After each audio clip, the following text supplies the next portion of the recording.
নবীজির দুইজন নাতি ছিল, নাম বলতে পারবেন? বলেন কি নাম ছিল? হাসান এবং হুসাইন রাদিয়াল্লাহু তাআলা আনহুমা। অগ্রিম পড়েন সুবহানাল্লাহ। নবীজির নাতির সঙ্গে ব্যবহার কেমন ছিল এটা আমি শোনাচ্ছি সবাইকে। এটা এক অসাধারণ বিষয়। যখনই ঈদের দিন আসতো নবীজি বলতেন ফাতেমাকে, ইয়া ফাতেমা আইনা লুকা, আমার দুষ্টু বাবুগুলো কোথায়, পাঠাও আমার কাছে। ফাতেমা রাদিয়াল্লাহু তাআলা আনহা বলতেন নবী একটু থামেন, আমি সাজায় গুজায় পাঠাচ্ছি। হাসান এবং হুসাইন রাদিয়াল্লাহু তাআলা আনহুমাকে নবীজি যখন ডাক দিতেন তখন ফাতেমা গোসল করাতেন, সুন্দর করে চুল সিধি করাতেন, সিধি করে সাদা জামা পরাতেন। কি জামা? সাদা। নবীজির কাছে আসতো, আসলে নবীজি সালাম দিতেন, আসসালামু আলাইকুম, সুবহানাল্লাহ, সালাম দিয়ে কাছে ডাকতেন, চুমু দিতেন। এবার আসেন মূল পয়েন্টে, ব্যবহার আচরণ। উনি ঘোড়া সাজতেন। ঘোড়া, মানুষ যে ঘোড়া সাজতে পারে কি আপনারা জানেন সবাই? কেমনে জানেন? এভাবে দুটো হাত দিয়ে জমিনে পিঠ উঁচু করে দাও, এটা হচ্ছে ঘোড়া। It is look like হোর্স। নবীজি পিঠ পেতে দিতেন, এই হাসান এবং হুসাইন ওঠো, পিঠে ওঠো।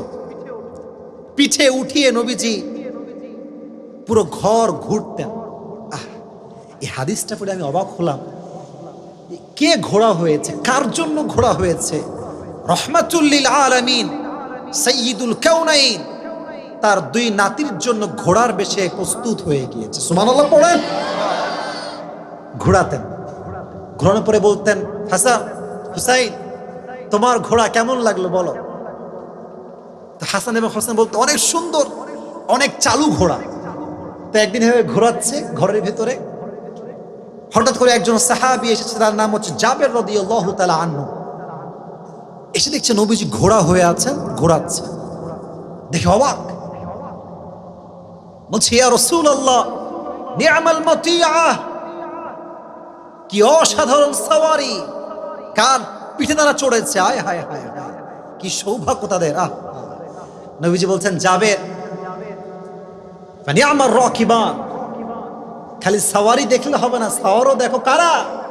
সাইয়্যিদা শাবাবি আহলিল জান্নাহ, জান্নাতের সমস্ত যুবকদের সর্দার আমার পিঠে চড়ে বসে আছে। সুবহানাল্লাহ পড়া।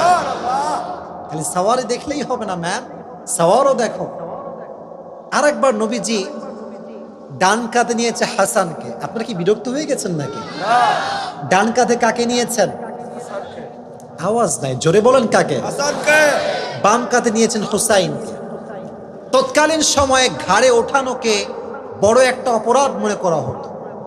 নবীজি ডান কাঁধে নিয়েছেন হাসান রাদিয়াল্লাহু তাআলা আনহুকে, বাম কাঁধে নিয়েছেন হুসাইন রাদিয়াল্লাহু তাআলা আনহুকে।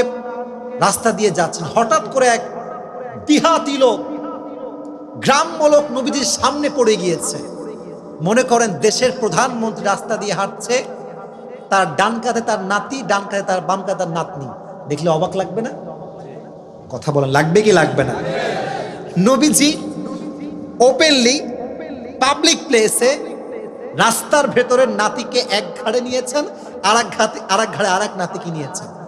ওই লোকটা এভাবে দেখে just he was look like shocked. ইয়া রাসূলুল্লাহ, আপনি কাঁধে নিয়ে ঘুরছেন, আপনি কি হাসান এবং হোসেনকে এত ভালোবাসেন? নবীজি বললেন, এই তুমি কি বলছো? খালি আমি ভালোবাসি, আমার আল্লাহ হাসান এবং হোসাইনকে ভালোবাসে। নবীজি দোয়া করেন, আল্লাহ যে হাসান এবং হোসাইনকে ভালোবাসে তুমি তাদেরকে ভালোবাসো, যারা হাসান এবং হোসাইনকে ঘৃণা করে তাদেরকে তুমি ঘৃণা করো। পড়া আমিন। দোয়া করো। কি ভালোবাসা! আজকালকার অনেক মুরব্বী আছে, I am really sorry to say that, অনেক মুরব্বী আছে দেখবেন বাচ্চারা মসজিদে আসলে ঘাড় ধরে তাড়িয়ে দেয়।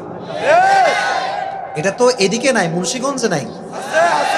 আরে নাই রে ভাই, এটা বড় হতভাগার বিষয়, এটা বড় কপাল পোড়ার বিষয়, ঠিক কিনা বলেন?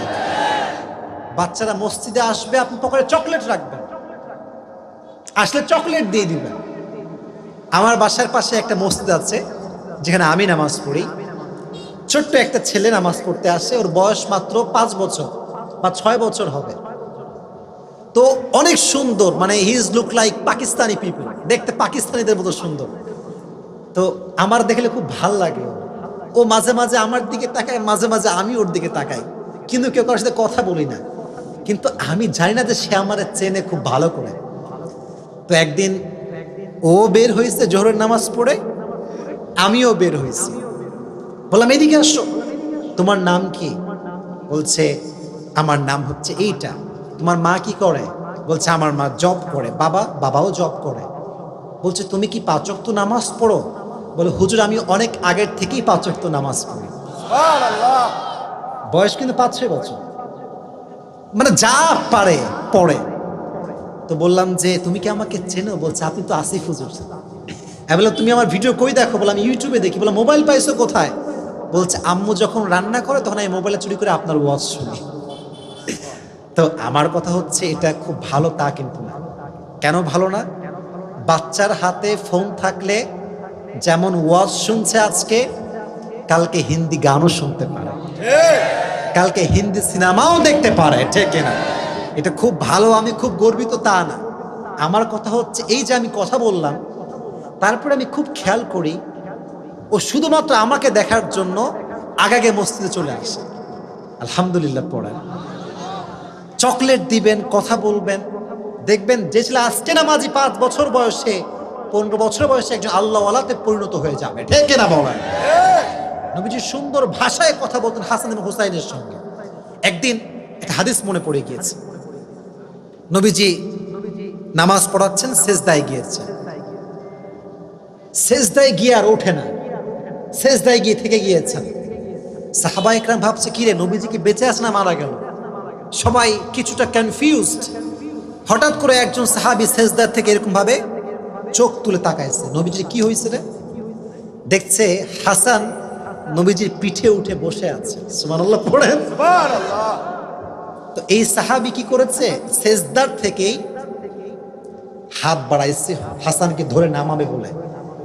নবীজির আচরণ দেখেন, নবীজি সেজদার থেকে ওই সাহাবীর হাত ধরে বসেছে, এই খবরদার হাসানকে ডিস্টার্ব করো না। সে হাত হটিয়ে নিয়েছে। যতক্ষণ পর্যন্ত হাসান না নেমেছে, নবীজি হাসানকে নামিয়ে দেয় নাই, ভালোবেসে কোলেই রেখে দিয়েছে। সুবহানাল্লাহ বলেন না? What a attitude, what a behaviour. আচরণ কাকে বলে? আরেক হাদিসে এসেছে হাসান এবং হুসাইন কুস্তি করছে। কুস্তি মানে দস্তাদস্তি না, এই যে এইটা, এটা আছে না নাই? কে কারে নামাইতে পারে? এটা খুব মজার হাদিস। তো নবীজি বারবার বলছেন হুসাইন শাবাশ, হুসাইন শাবাশ। তো ফাতেমা রাদিয়াল্লাহু তাআলা আনহা রেগে গেছে, আব্বাজান আপনি খালি হুসাইনকে শাবাশ দিচ্ছেন, হাসানের দোষ কোথায়? নবীজি বলছেন ফাতেমা আমার দোষ কোথায়? এখানে জিব্রাইল বসে আছে, জিব্রাইল হুসাইনকে শাবাশ দিচ্ছে, আমিও হুসাইনকে শাবাশ দিচ্ছি। সুবহানাল্লাহ। কি ভালোবাসা, নাতিয়ার নানার ভালোবাসা। এজন্য যেখানেই যান আপনার ব্যবহারটা সুন্দর করবেন তো ইনশাআল্লাহ।